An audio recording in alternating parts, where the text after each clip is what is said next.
I want to take you back to the time when we were all growing as kids. Did we know what the future held for us? What we knew was that time when we were living. But today, we are all here in different responsibilities. But do we also think about people who were there to shape up our future? People who made our future be bright as it shines today. I come from a small mining town called Shingola, born from a miner. I come from a background where we walked kilometers on foot going to school. We walked going to school without carrying any little snack or lunch. But the question is, did all those things matter to what the future would be for us? I would want you to reflect on that. Ladies and gentlemen, I stand here wearing several hats. Like I was introduced, I'm the current president for the ICT Association of Zambia, where I'm responsible for guiding the team that is mandated to regulate the professional conduct of all ICT practitioners in Zambia. Not only practitioners, but also regulating all the companies that deals in ICT-related activities. It's a huge responsibility. You heard in my introduction that I'm inclined towards ethics, so mine is to ensure that there is ethical use of technology. I also stand here again as a community leader where I hold several responsibilities at a national level. I sit as a director of a bank. I also sit as a technical committee leader at Smart Zambia, which is mandated to do the digital transformation in Zambia. Not only that, I'm an elder in church.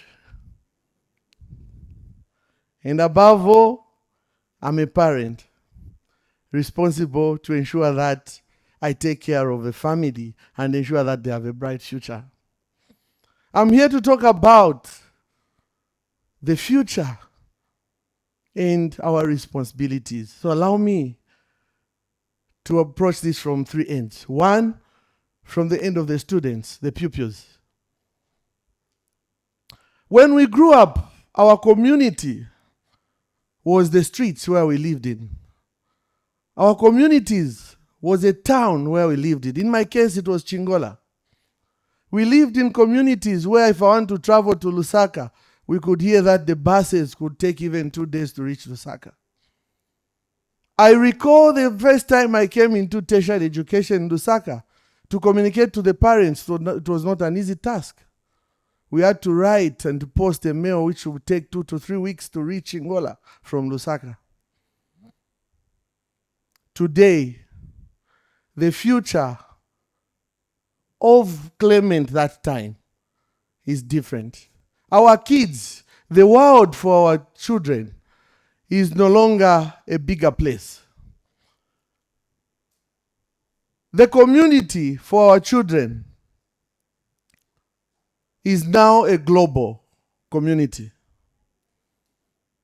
What makes it global is through ICTs and artificial intelligence.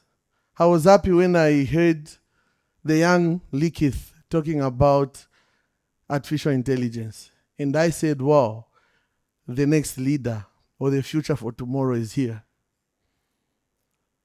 Our kids today are able to connect with much ease rather than we used to do that time. But little did we know that this is what the future holds. Some of you here did the telegrams. I'm not going to go into details, but you know what really happened. So the role for these kids today, their responsibility in this era we are living in is to ensure that they consume the technologies, in this case, the ICTs we are using and the artificial intelligence. They have to learn from it. They have to innovate. They have to research. And what about the parents, the teachers, and the administrators? Our job is to ensure that we make their environment very suitable for them today. And that will be interpreted into a better tomorrow, which is the future. We have to ensure that we create a conducive environment where they can learn. When I was growing up, I did not know that I will invent something. Today, I'm called a Dr. Clement from a small mining town in Chingola, where I did not even think about becoming a doctor today. But what made me a doctor? Young Likith talked about artificial intelligence. I heard him presenting different projects that he did, but I'll tell you just one project that made me into a doctor. I was able to invent and create a model that is able to detect hate speech, abusive language, and insults, not in English, but in local languages. I created a model, I trained the computer to understand Bemba.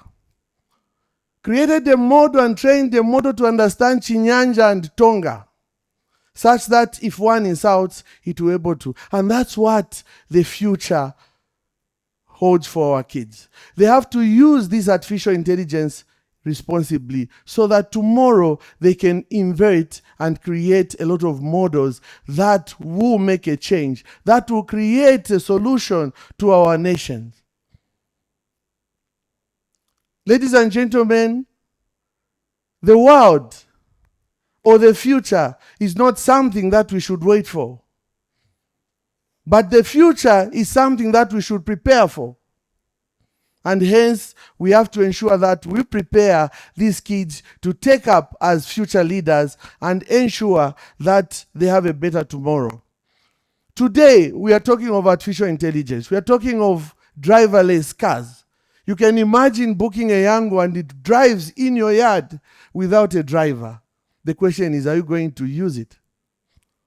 You walk in a surgery. You sleep on the bed only to see a robot coming in with equipment and scissors. Do you have trust for it to do the work that a human being is supposed to do? That's the future that we have to think of. And that's why we have to prepare today and ensure that we support our kids in whatever they are doing. Our responsibility, the biggest responsibility, is to ensure that we put everything they need in place and support them the way we are doing now. And their responsibility is to ensure that they learn, research, create, and innovate. Once we do that, then we are likely to have a better future. Let us together stand up and build this future together and see what our future holds in the next 10 to 15 years. The last thing I want to leave you with is no one ever thought we'll have these predictive analytics using artificial intelligence. Today, we have systems that are able to do early warning systems. We have systems that are able to warn us that in the next 6 months, we anticipate floods. We have systems that are able to predict the failure rate of students in school based on their past performance.